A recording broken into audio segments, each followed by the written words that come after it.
sober, be vigilant, because your adversary the devil, as a roaring lion, walketh about, seeking whom he may devour. 1 Peter chapter 5 verses 8. आज की topic, be sober. Be sober and be vigilant, because your adversary the devil, as a roaring lion, walketh about, seeking whom he may devour. मसीहा पतरस के through से एक ऐसी बात हम लोग को बताना चाहता है जो इंसान आज इसे बहुत लाइटली लेता है. Be sober. What is the meaning of being sober? Being sober means not नशा नहीं करना. Being sober in mind means not being preoccupied with anything. We are always preoccupied. हम लोग कहीं ना कहीं आज में नहीं जीते हैं, हम लोग कल में जीते हैं. हम लोग कल के सोच लेके जीते हैं, हम लोग कल के परेशानी लेके जीते हैं. कोई कोई अपने मोहब्बत को पाने की परेशानी लेके जी रहा है, कोई कोई अपने काल्पनिक जीवन इमेजिनेशन में जी रहा है. The Lord says be sober. ये सिर्फ नशे के बारे में नहीं कहा जा रहा है. नशा बहुत तरीका का होता है. किसी किसी के पैसे की नशा, वो सोच रहा है कि वो अमीर बनेगा, वो कैसे करके अमीर बनेगा, कैसे करके ठकाएगा, वो यही चीज अपने दिमाग में दौड़ाते रहता है. हम इतने इंसान को आज जानते हैं जो इंसान लोग कैसे करके एक इंसान को स्कैम करेगा, उसके लिए वो लोग सोचते रहते हैं पूरा दिन. The Lord says to be sober. Be sober means to be in your right mind. हम लोग अपने राइट माइंड में रह ही नहीं पाते, क्योंकि कहीं ना कहीं हम लोग के घर पे कुछ ना कुछ होते रहता है जो हम लोग की इमोशंस को इतने ज्यादा बढ़ा देता है कि we cannot be sober anymore. Be vigilant. सावधान होना. आज खुदा मसीह हम लोग को यह बात बताना चाहता है कि सावधानी बरतना बहुत जरूरी है इस दुनिया में.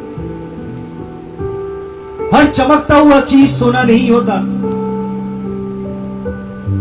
आज इस दुनिया के चमक धमक के पीछे हम लोग तो दौड़ तो रहते हैं और उसे पा भी जाते हैं, लेकिन पाके अक्सर क्या होता है, इंसान मायूस हो जाता है. एक हीरा तो आप पहन लेंगे, चंद घड़ी के लिए वो खुशी देगा, लेकिन आपकी जिंदगी से मायूसी कभी नहीं हटेगा. ना वो हीरा पहनने से होता है, ना मोती सजाने से होता है, लेकिन बल्कि खुदा के वचन से होता है. कि अगर आपके हाथ में हीरा मोती कुछ भी ना हो, अगर आपके ऊपर में छत भी ना हो, लेकिन वचन है, तो आप सबसे ज्यादा धनी है इस दुनिया में. जितने आज बहुत कोई है, बिली गेट से लेके बहुत बड़े बड़े इंसान हैं जिनके पास लाखों करोड़ों अरबों खरबों है, लेकिन खुदा के वचन कहता है वो लोग गरीब है, वो लोग नंगा है, क्योंकि वो लोग असली धन को नहीं समझ पाए. आज ज्यादातर इंसान लोग यही समझ के जी रहे हैं कि ये जीवन कुछ भी करके कटा ले. कल एक भाई मुझे मैसेज करके बोल रहा है, मैं तो विश्वास करता हूं पुनर्जीवित पे, मैं 7 जन्म में विश्वास रखता हूं. बोला भाई एक जन्म तो कम से कम बना लो, 7 जन्म तो दूर की बात है.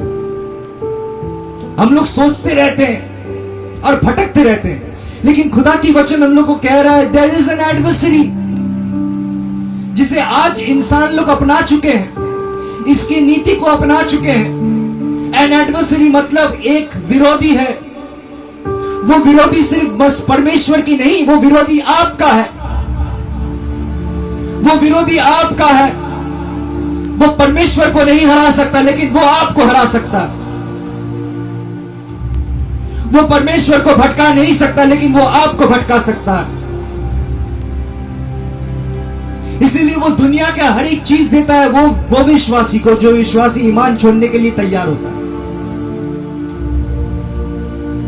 आज देखिए, एक समय ऐसे था जितने विश्वासी लोग 40 साल की उम्र में, 30 साल की उम्र में आए हैं, जो लोग दुनिया को परख के थोड़े देर बाद यीशु मसीह को पहचाने हैं. पहले कुछ भी चीज के मीनिंग नहीं मिलता था. आज देखिए, जब मसीह को हम लोग पा गए तो लगता है ज्यादा हम लोग के जीवन में टेम्पटेशन बढ़ चुका है. ज्यादा हम लोग के जीवन में ऐसे ऐसे निर्णय लेने पड़ रहे जो निर्णय मेरे खिलाफ है. ऐसे ऐसे तकलीफदायक निर्णय लेना पड़ रहा है जो मेरे लिए कुछ भी नहीं है, इसमें मेरे कोई फायदा ही नहीं. और अक्सर यही इंसान लोग फायदा ढूंढते ढूंढते वो लोग इतने दूर खुदा से चले जाते हैं. कि दुनिया में वो लोग हर चीज फायदे के देख के समेटा, लेकिन आखिर में जाके कुछ भी नहीं ले जा पाया। तो हम लोग क्या समेट रहे हैं? हम लोग समय की और चीज को दे रहे हैं। मैं आपको कहना चाहता हूं, पैसे से भी ज्यादा मूल्यवान आपके रिलेशनशिप है, आपके बच्चे के साथ, आपके परिवार के साथ। आप अगर सोचते हैं कि मुझे बिल्स पे करने के लिए मुझे दूर जाना पड़ेगा, अपने बेटे से दूर जाके 25 साल आप वहां पर ही कमा के तो लेके आएंगे, लेकिन एक खूबसूरत भविष्य अपने बेटे को कभी नहीं दे पाएंगे। बहुत सारे माँ बाप ऐसे हैं जो खुदा ने जब एक मर्द और एक औरत को बनाए, वो सोच समझ के बनाए जब संसार को उन्होंने रचा। इसीलिए एक माँ अपने बाप की जगह को पूरा नहीं कर सकता, एक बाप माँ की जगह को पूरा नहीं कर सकता। इसीलिए एक परवरिश के लिए एक बच्चे को हमेशा माँ बाप दोनों की जरूरत पड़ता है। माँ जो प्यार दे के समेटे और बाप जो शासन करके रास्ता दिखाए। इसलिए जो घर में पिताजी नहीं होता वो घर में शासन नहीं होता। मां कितनी करेगी, नहीं कर पाती।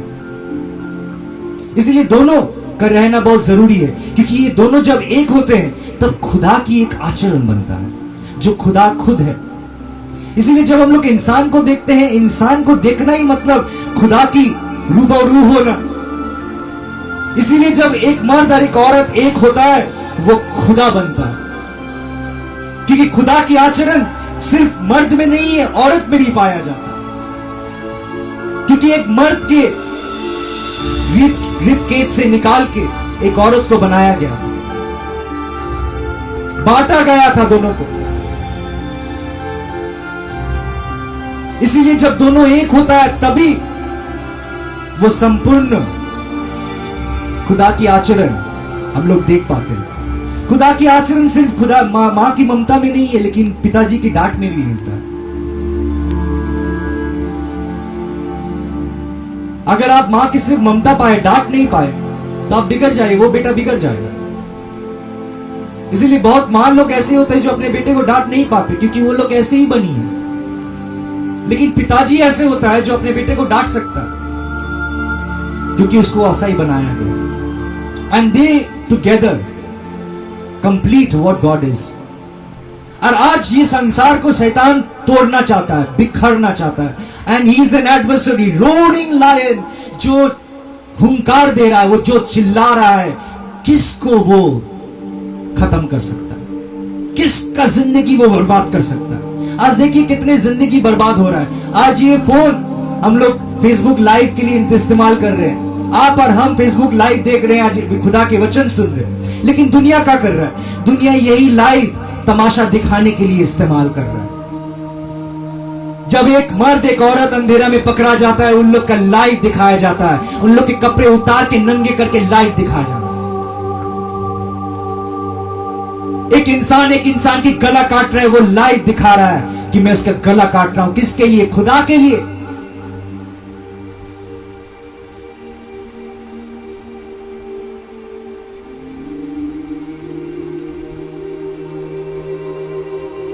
आज पवित्र वचन हम लोगों को प्रभु की गहराई में लेके जाएगा कि आज हम लोग इंतजार में हैं कि मसीह आएंगे और उनके आने के हर एक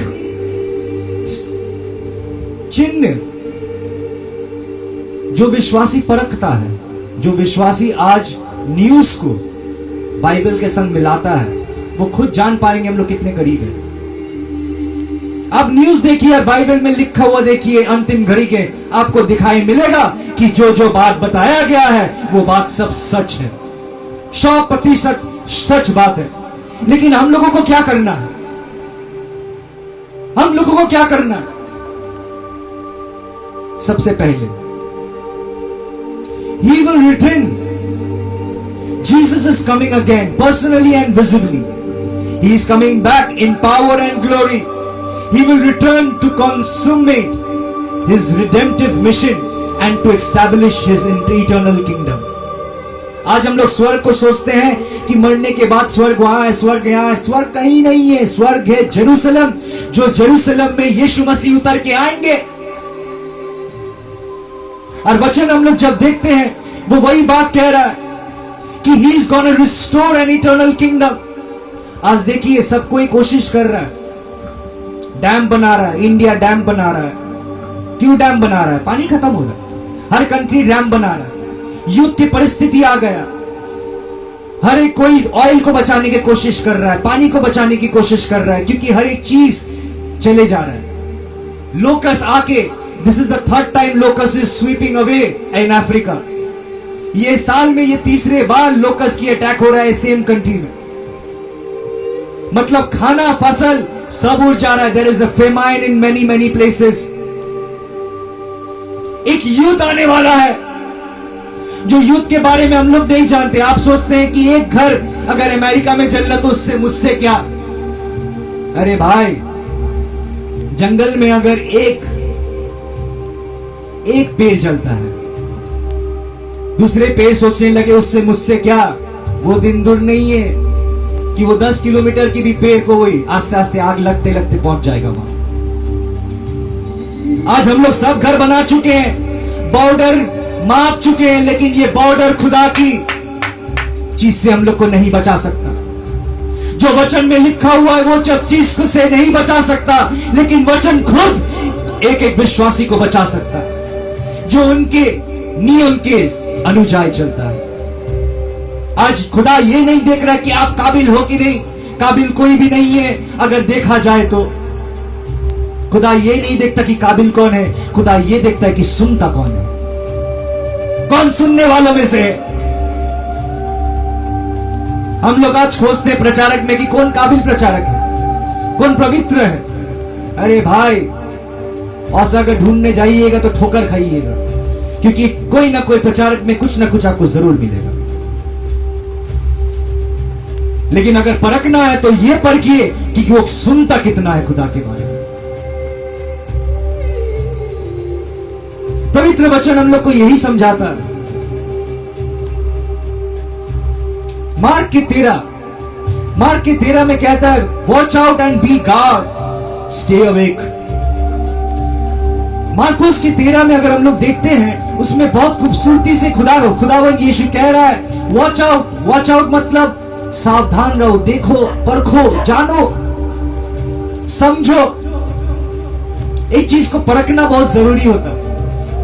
आप अगर अपने बेटी को अगर कोई लड़के से का साथ शादी भी देते तो आप लड़के को परखेंगे सबसे पहले, ऐसे ऐसे अपने बेटी को नहीं दे देंगे। तो हर एक इंसान लोग परखता है पहले, लेकिन जब जीवन के बाद आता है हम लोग नहीं परखते, हम लोग सावधान नहीं रहता है। वॉच आउट, ऑन गार्ड मतलब सावधान रहना, तैयार रहना, एंड स्टे अवेक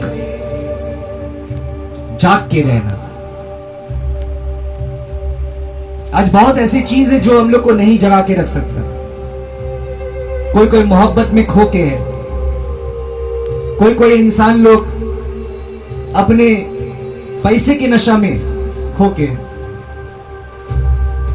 लेकिन पवित्र वचन कहता है स्टे अवेक, जाग के रहो, समझो कि आसपास में क्या हो रहा है, इस दुनिया में क्या हो रहा है, इजराइल में क्या हो रहा है। क्योंकि अगर आप सच्चे ईमान वाले विश्वासी हैं तो आप सब चीज के नजरअंदाज नहीं, लेकिन गौर फरमाइएगा, हर एक चीज में गौर कीजिएगा कि क्या हो रहा है। क्योंकि अगर खुदा को हम लोग को जानना है, अगर आज कोई विश्वासी आके कहे कि मुझे खुदा को दिखाओ,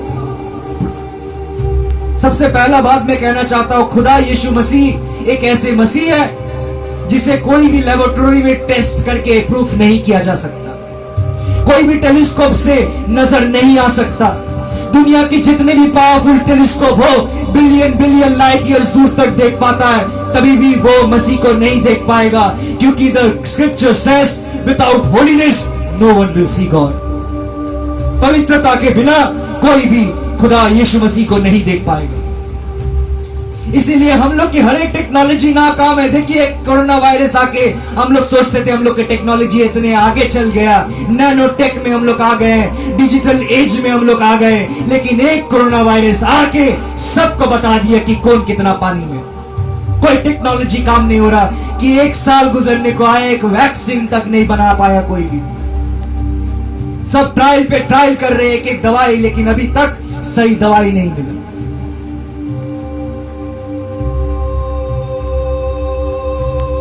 और हम देखते हैं कि विश्वासी लोग लड़ाई कर रहे हैं अनविश्वासी से।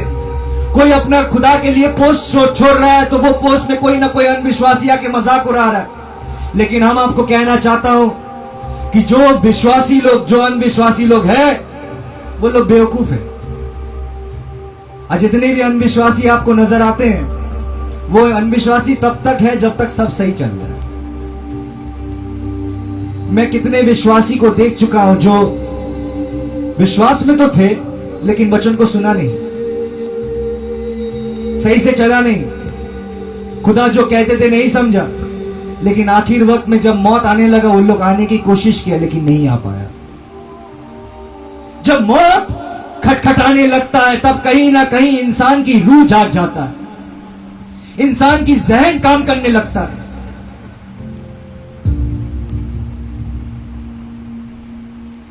आज आप निर्णय ले सकते कि आप मौत के दौरान खुदा को बुलाइएगा, क्योंकि मौत के दौरान बहुत कोई बुलाने की कोशिश किया लेकिन खुदा ने उसकी बात को नहीं सुना, क्योंकि वचन में कहता है find him,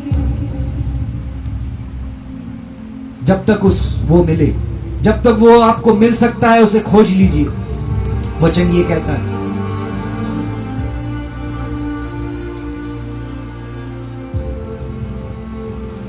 find him while he may be found। एक समय ऐसे आएगा जब आप उनको बुलाइएगा लेकिन कोई आवाज नहीं मिलेगा।